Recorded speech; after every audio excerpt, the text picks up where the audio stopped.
Welcome back, Warriors, to another Battlefield 2042 video. I'm your commanding officer, Major Doodleman149, and in today's briefing, I'll be doing something that I have never done before. I'll be directly reviewing one of the battlefields that the brass is shipping us off to. In particular, I'm looking at Exposure, the front we're currently engaged in up in Canada. I'll be looking at how well it's visually designed, how it flows for combat, which types of vehicles dominates this field, and which specialists will excel in this arena. I'll of course round things off with my informed opinions, but let's get into this, troops. I'd like to preface this briefing by stating that I'll only be looking at the 64-player battlefield, seeing as the brass won't deploy me to the larger 128-soldier fronts due to the age of my current rig. As such, some map elements will either be different or missing. Seeing as I don't fight on the larger fields, I also won't be able to note where similarities end. That will be up to you, recruits. First things first, how does this battlefront look when compared to others that we've been deployed in?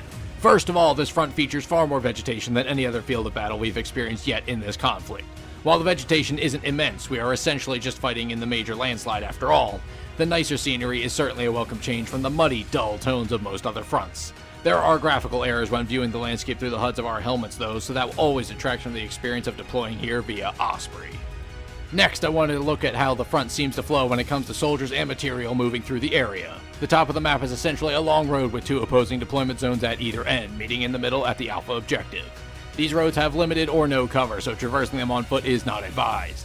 Once you reach Alpha, fighting becomes far more close quarters as you engage other infantry amongst the cargo crates, similar to some areas of the Manifest front from Singapore.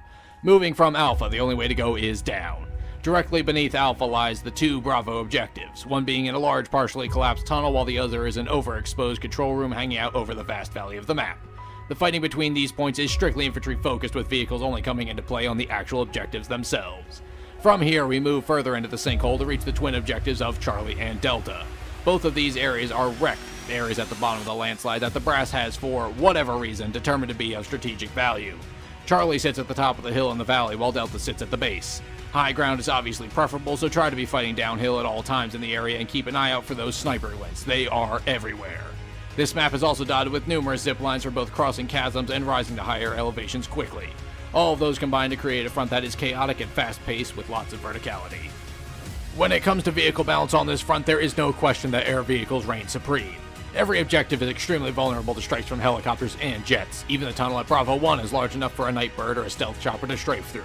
If you find yourself fighting an enemy battalion with experienced airmen, fighting on this map will be brutal and difficult, even if you're deployed with me.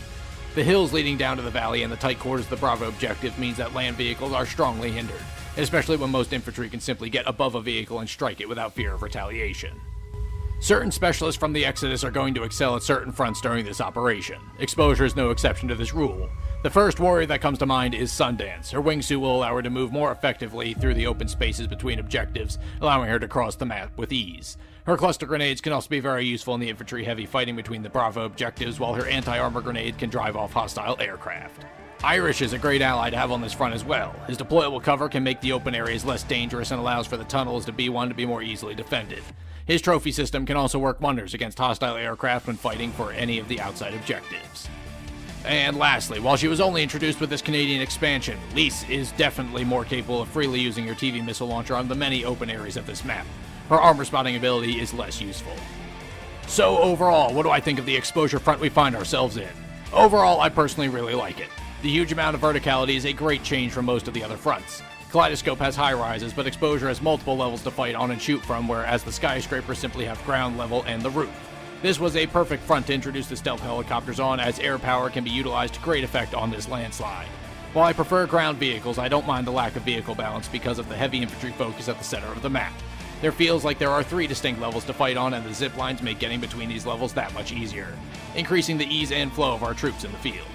Plus, as I stated before, the trees and landscape are nice to look at when compared to the bland slogs we've endured for 7 months. This field should have been available from first contact. And that is all, Warriors. That concludes my coverage of the new Exposure front that's recently opened up in this 2042 conflict. I think the map looks nice, flows rather well, and offers areas for a number of specialists to excel in. The heavy imbalance of armor in favor of aircraft could certainly be better, but it's not a deal breaker. Do you agree with my assessment? How do you feel about Exposure? Permission to speak freely is granted.